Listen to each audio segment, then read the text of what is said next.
In my younger years, I did a lot of cross-country running. And one of the things that you might not realize is a key to good cross-country running is something that's known as the course preview.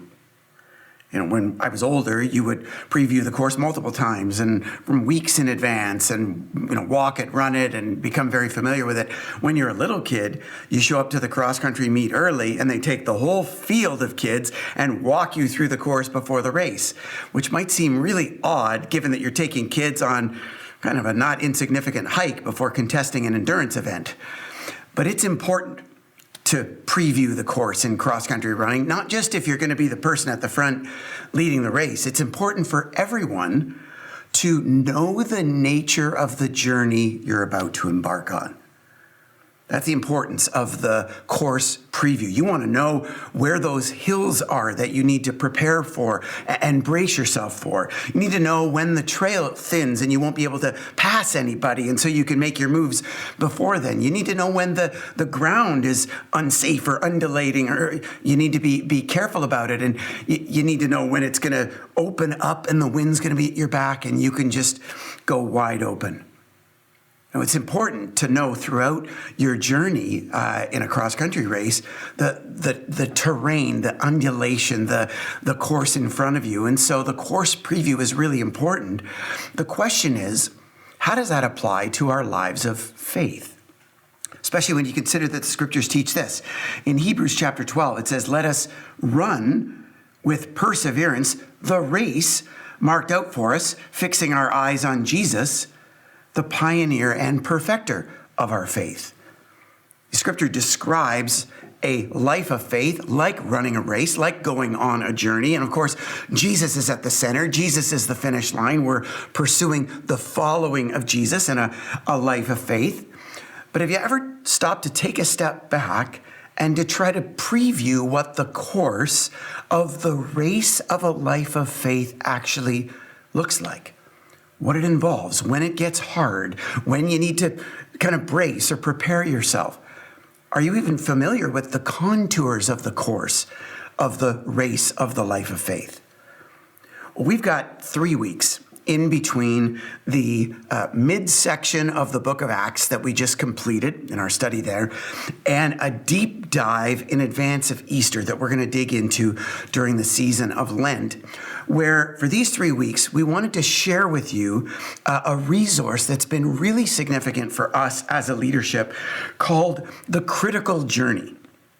It's a book written by Janet Hagberg and Robert Guelich, and what it uses is stage theory to actually map out the spiritual life.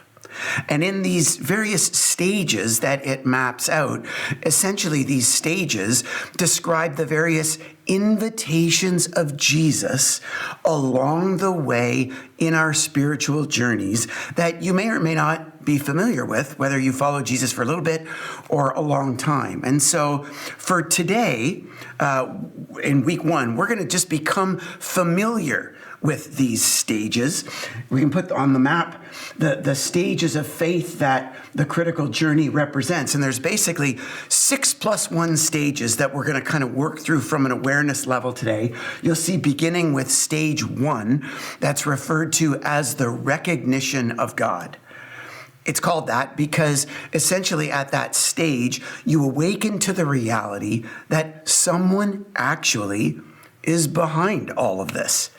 And your mind and heart open up to the reality of a spiritual dimension to life.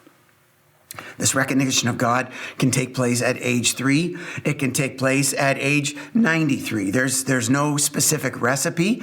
The recognition of God can involve a bit of a process, or it can happen in a snap instant. It can be experienced largely intellectually as an intellectual journey, or it can be an emotive experience. It can happen primarily through your head or primarily through your heart.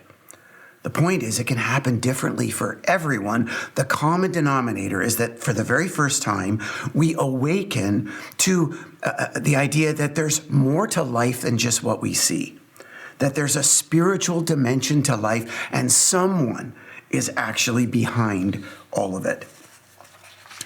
At that point, if we shift from ignorance to awareness, we enter stage 2, which is referred to as the life of discipleship. Stage 2 is when all the learning happens. Stage 2 is all about opening up the Pandora's box of spirituality and theology and just allowing your brain to be a sponge. It's a very exciting time, but of course, we're not the teachers, we're the learners at this stage. And so who we choose to trust for our learning is really important. This is a content-rich season where we just devour anything we can get our hands on. We attend everything, events, church services, conferences, workshops, whatever. We'll read anything. We'll listen to podcasts or watch videos on YouTube. Any resources we can get our hands on, we enjoy. And in this season, we don't just learn about faith, we also learn how we learn about faith.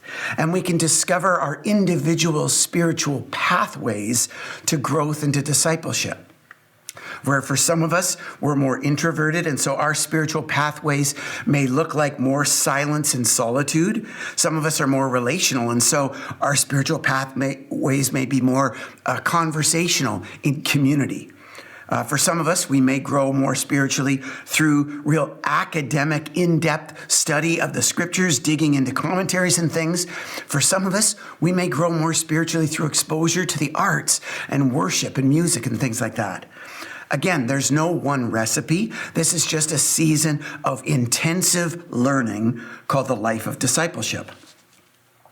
Then stage 3 moves us into kind of another jump. It's referred to as the productive life. And the productive life flows out of stage 2 because part of what we learn in stage 2 is that God has designed his church to work in a way where every believer makes a contribution to it according to the gifts that God has given us. And so we discover our gifts and begin to contribute them at this stage. And so at this point, things turn from an identity to a form of calling. And we start to take responsibility for other people around us. This is the time where we begin to make contributions in all kinds of different ways. For some of us, by vocation. For some of us, volunteer. For some of us, in the context of our local church ministry setting. For some of us, maybe it's just exercising hospitality to people in and outside the church from the comfort of our own home. It can look different for everyone. For some, the productive life involves a high degree of mercy, where you're up close and personal with those struggling the most in our world. For some, it's highly administrative, where we find ourselves in the back rooms providing order to what would otherwise be chaos. Again, it looks different for everyone, but it's a tremendously significant time in our lives where we're making a significant difference, contributing to the lives of others. Then we enter stage 4. That's referred to as the journey inward. And the journey inward is a little bit different because it's not typically something that you move into on your own volition. Although you can fight against it, you can resist it and stay in stages 1, 2, and 3 more permanently. But stage 4 is a deep and a personal experience where you suddenly face the very opposite of the first 3 stages. You face an abrupt change, an opposite direction and mode. And what was increasingly exciting and certain and confidence building becomes really destabilizing. And you begin to bring doubts to the table and ask a lot of questions and bring uncertainties, and things are full of uncertainty. And it doesn't sound like it's a real fun period of time, but if you stick with it, stage 4 can be an extremely valuable period of time because in that time of reflection and processing, new dreams emerge and new ideas and visions for your life begin to kind of bubble to the surface, where in your heart of hearts, you sort of always knew that there was more to life than just stage 1 to 3. And so you begin to experience that in stage 4 as you process the journey inward. And when we go back to the map, you'll see that there's this little appendage here. It's not referred to as an actual stage, but if you've ever experienced it, you know it feels like its own stage in the spiritual life. It's what Hagberg and Guelich refer to as the wall. And the wall is anywhere in between in stage 4. The wall can actually precipitate the beginning of the journey of faith in stage 4, or the wall can be something that you arrive at through your inward journey of stage 4. But the wall is simply described as a pain you can't get around. That's what the wall is. It's a pain you can't get around. In stages 1 to 3, you can figure out ways to ignore or kind of numb your pain. But by stage 4, you've experienced such a stain in your life that you know there's nothing that can take it away. And by facing this scar in your life, you know that you'll never be able to erase this scar. It's part of your life story. You have to live with it and you have to deal with it. And so at the wall, you face the reality that the only way out of it is through it. That's the mantra at the wall, that at the wall, the only way out is through. Now, if you can get there, and if you can get through the wall, you can enter stage 5, which is referred to as the journey outward. It's referred to as the journey outward because for the first time, we begin to live outside of our own self-centeredness. But because of the work of the journey inward and the work we've done to work through the wall, we find that there's a new rootedness and a new wholeness to us that enables us to begin to enjoy life like we never have before. Often at this stage, people will refer to us like we're lighter or more relaxed or more at peace. And the growth journey at this stage primarily involves resting. Not resting in the vacation or retirement sense per se, but what's called spiritual resting, where we can face our wounds and we can accept those as a part of God's story in our lives that he's actually using to continue shaping us into his image to a greater degree. And that's really the priority at stage 5. Because we're moving beyond our self-centeredness, we're actually caring about being formed into the image of Jesus more than we ever have before. And so even though those earlier stages might have seemed like seasons of rapid growth, we actually feel like we're growing even more and to a greater degree at stage 5. We were growing then, but we're growing big time now. And then if we continue on, eventually we find ourselves at stage 6. Stage 6 is referred to, as the law of love, as the life of love. And the reason it's called the life of love is because at that point, a person isn't just engaging in loving things or feeling love every once in a while. By this point, a person has actually become love. They embody love in the way that they reveal God to others and to the world. This is the stage where we find ourselves the most at peace with virtually zero ambition. We just don't care about the things that the world offers us and tries to tempt us with. This is a stage defined by contentment and gratitude where you're no longer stressed out. Imagine that.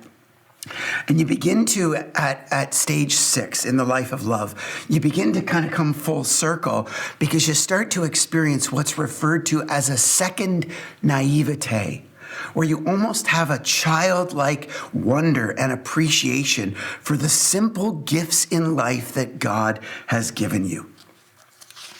And so that's kind of the picture of Hagberg and Guelich's critical journey, this 6+1 version of a roadmap of a life of faith. Just a couple comments on it as we dig into it a little bit now. First of all, it's not intended to be viewed as linear.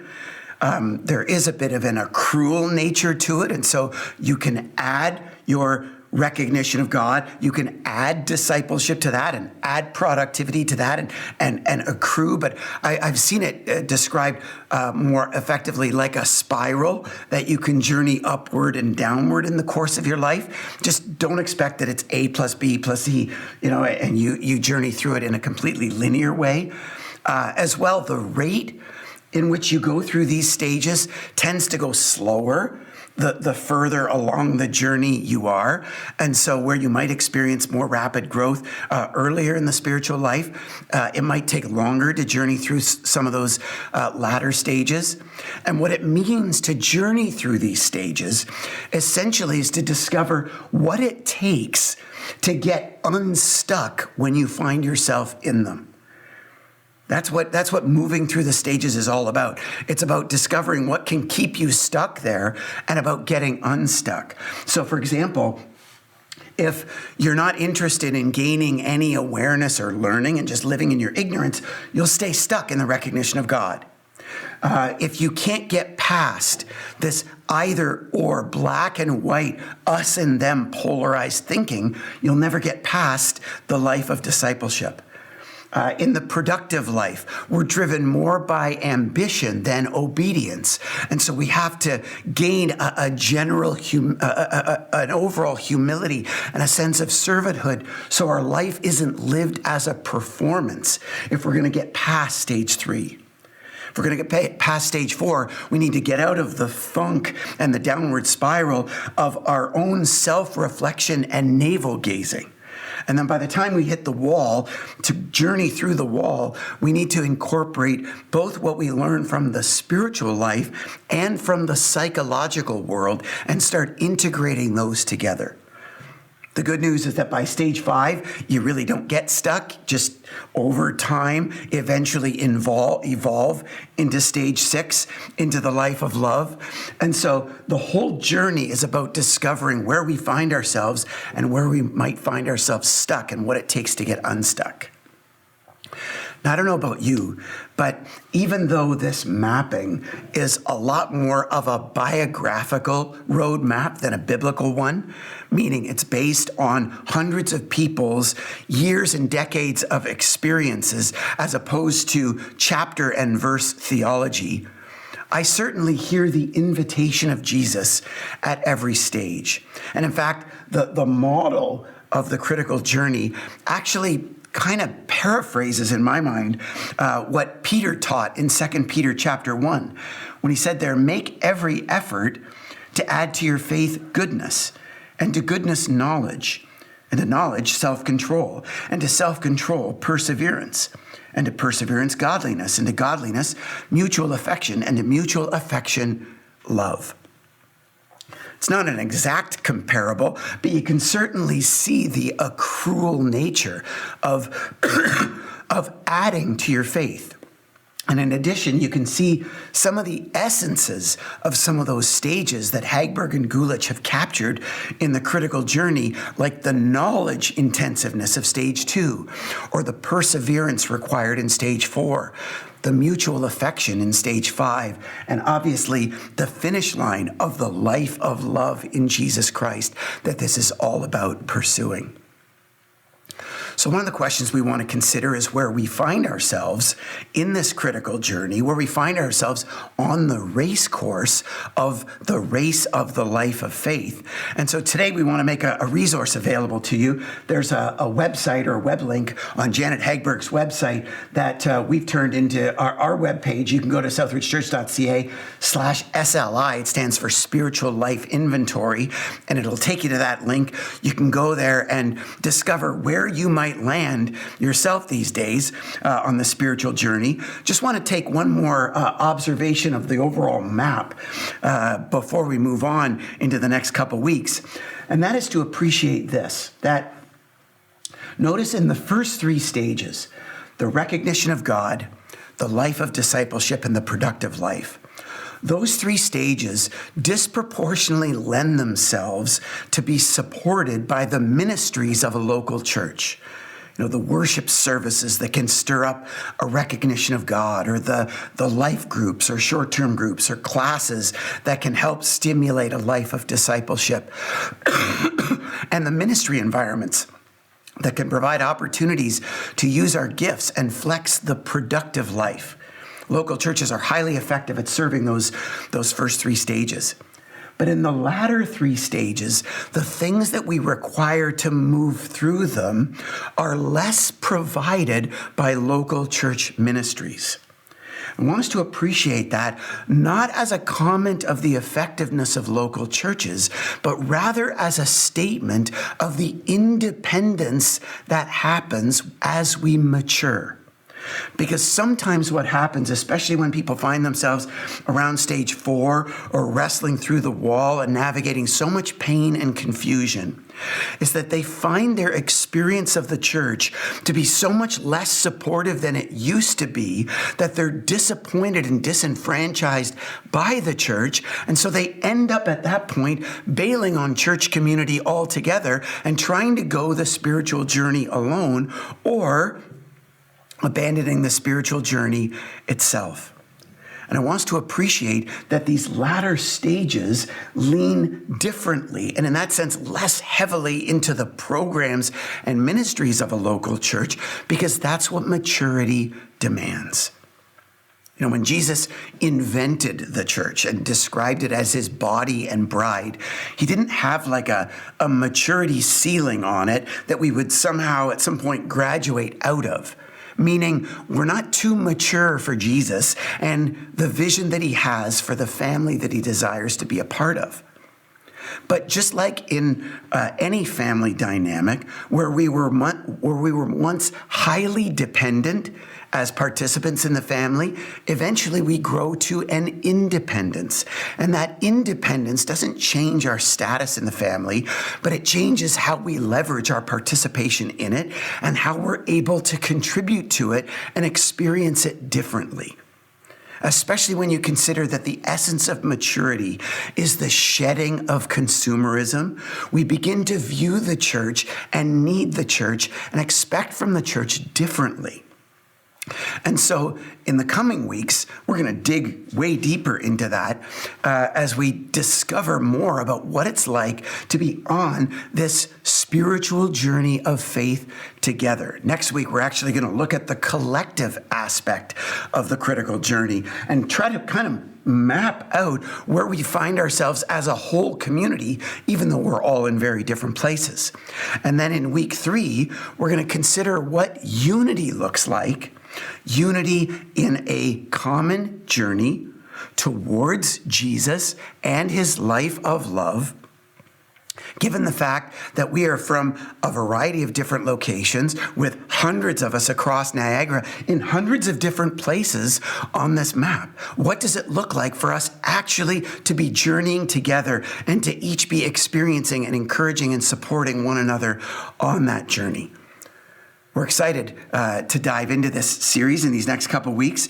I just want to leave you with one question of homework today. It comes from a John Mark Comer quote, who's done a lot of teaching on the critical journey. You can look at his videos and his podcast. I've used a bunch of his material today. But he asks this question when it comes to the spiritual journey. If you want to find out where you're stuck, he says, where is Jesus leading you that you would rather not go? Where is Jesus leading you that you would rather not go? Because here's the thing, whatever faith and whatever courage it requires us to take the next step in our journey is going to require greater faith and courage than any of the faith and courage that it required for us to take the previous steps in our journey. No matter where we are in the spiritual journey, whatever our next step is going to require more faith and courage than it's ever required before. But the good news is because of Jesus, we're on a journey. And the good news is because of Jesus, we're on a journey together. And today we can understand this journey to a little greater degree. In the next couple of weeks, we're going to dig into it with even greater depth and clarity so that we can become more familiar with it. But you and I are on a journey and on a journey together towards the person of Jesus, pursuing his life of love. Let's pray together. Jesus, I want to thank you for including us in this adventure of a lifetime of knowing you and being changed by you and becoming love in ever-increasing ways. Thank you for the spiritual journey that you've invited us into and made possible through your death and resurrection. Thank you for your church and for the journey of community, that we can experience this journey together and mutually encourage one another. And I pray that in these coming weeks, you would teach us how to do that in greater degrees, how to do that as a church and how to do that as parts of the church, mutually and reciprocally encouraging one another. We look to you, Jesus, as the author and perfecter of our faith, and we thank you for the guidance that you provided through models like the critical journey. And we just pray that you would give each of us clarity as to what next steps you're inviting us into, and that you would give us the faith and courage to take those next steps and to continue journeying forward with you as we experience and become your perfect love to a greater degree. We pray all this, Jesus, in your name. Amen.